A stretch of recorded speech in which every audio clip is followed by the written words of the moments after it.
to Global News Radio, 980 CFPL. Welcome back to your afternoon show here on 980 CFPL. I'm your host, Jess Brady. Earlier on this hour, we were talking with Dr. Sarah McDonald, professor at Huron University College, who came across a noose hanging in Warbler Woods yesterday while she was out for a walk. She took it down, called London police. They're investigating. That investigation is ongoing right now. London police have issued a few statements about it. And members of the public have reacted to this case very strongly. I've seen a lot of comments made in support of BIPOC individuals here in our city, in our region. And BIPOC, for anyone who has not heard that term before, we have spoken about it, but it represents Black, Indigenous people of color. That's what it stands for. And so a noose, again, for anyone who does not understand the significance of that piece of rope, and it has a long history with anti-Black racism. It is a symbol of violence for many, many communities. And as Dr. McDonald said, we should not just discount it, and we have to look into the reason why that noose was placed there, what the motivation behind it was, because it could it has very real and painful connotation to it. And a lot of people are eager to kind of slough off these type of instances and say, "Ugh, it's nothing. It doesn't mean anything. It's just a piece of rope." No, it's really not. And we need to be mindful of the history of imagery like that, because Canada is not immune to racism. And there are a lot of people who think that we don't have problems here, even though there has been a lot of discussion about systemic racism in the last number of months. But it's important to really highlight this and make sure people aren't complacent. And joining me on the line now to discuss this a little bit more is Fareed Khan, who is the founder of Canadians United Against Hate. And he's spoken out many times about injustices in Canada and elsewhere and the importance of fighting back against racism. Fareed, thank you so much, first of all, for coming on the show today. Well, thank you very much for having me and discussing this very disturbing issue. It is one of those issues where I feel like we have a responsibility to delve into this, and we can't turn a blind eye because this is how racism flourishes, when you ignore it and you don't call it out. Absolutely, and I am so glad for this, the woman who discovered this and brought this to the attention of the media in London.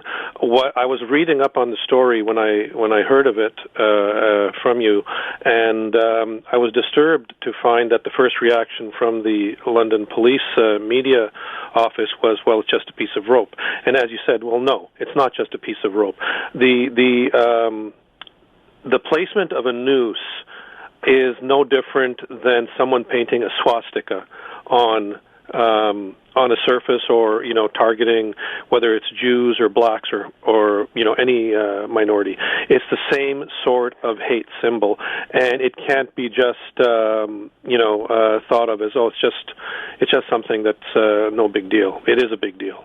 Absolutely. And I feel like so much of the reaction that I've seen online, the vast majority has been condemnation of this, incident and what was left there at the noose.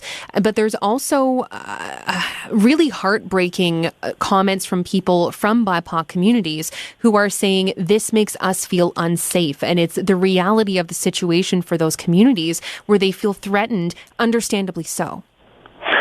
Well, absolutely. I think all you have to do is look what's been happening this summer. A lot of the energy that's been given to white supremacist and hate movements in Canada is coming from south of the border, but we have our own voices of hate in Canada, and sadly we have political voices in Canada on the right wing who have made statements that are statements of racism and hate.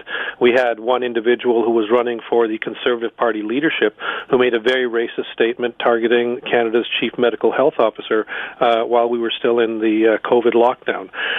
When you have people in positions of authority authority and leadership positions either making such statements or basically saying to people who feel threatened by acts of racism or symbols of hate, saying, don't worry, it's not a big deal, it's just, a prank. Well, you know what? It's no surprise then that those people are going to feel very unsafe. And it's no surprise then that these voices of hate feel energized to go out and perpetuate more hate. I feel too some of those types of comments that we're seeing on social media, often on news sites, on other people's tweets. People kind of gang on and start to leave their own comments, and often there are such upsetting voices there and things that they're saying, and it's another arena where people slough off the concerns and think, oh, it's nothing. And I have a hard time understanding how people don't understand the significance now. Even if you think maybe this isn't such a big deal, why not give space to individuals who are saying it is and learn from them? Just don't trust your gut on this one. Listen to individuals who have lived experience.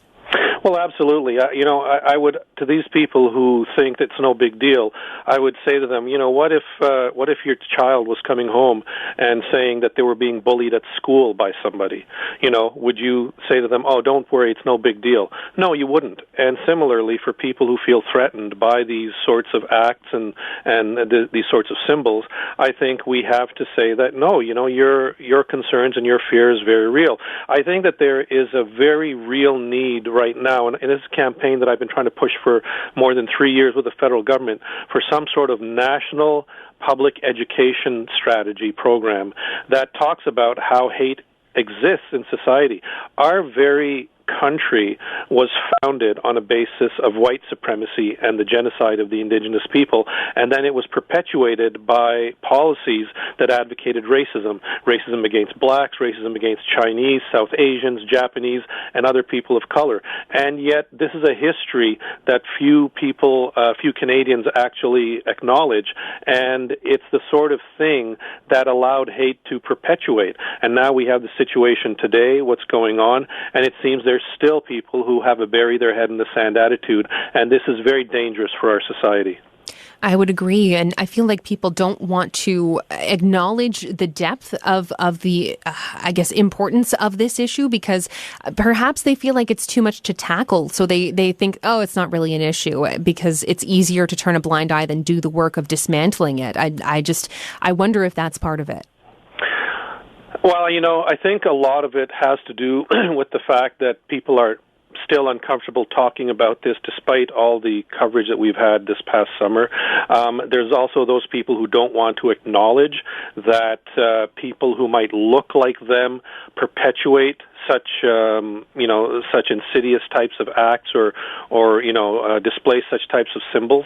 And that's the thing, you have to get beyond that attitude that, just because you happen to look a certain way or belong to a certain group, that everybody is guilty. No, everybody is not guilty. One individual who is white committing an act does not mean that everybody who is white is guilty of that act. And that's the thing that we have to get across, that we are all in this together. There's a small minority of people who are perpetuating this racism and this hate, and they happen to come from a certain background. But the thing is, the rest of us who believe in a peaceful and inclusive society, who want everybody to be able to have equality and the same opportunities as they have, if we join together, we are a much more powerful force than these voices of hate. Absolutely. Well, Fareed, thank you so much for your time this afternoon and sharing your thoughts on this. I very much appreciate having the opportunity to get your insight, and I hope that we have more conversations down the road on how we can improve things. Yes, well, thank you very much for having me, and I'd be happy to talk to you on these sorts of issues in the future, because I think we all need to come together to basically fight this, because if we don't, then it's going to be a sad state in our country down the road. Absolutely, and I look forward to our next discussion. I hope that it's after a more positive incident and not one that is as disturbing, obviously, as what has happened. But thank you again so much, and be well. Take care. Okay, you too. Thanks. Care. Bye. Bye-bye. That's Fareed Khan, founder of Canadians United Against Hate, giving his thoughts on how racism is obviously here in Canada.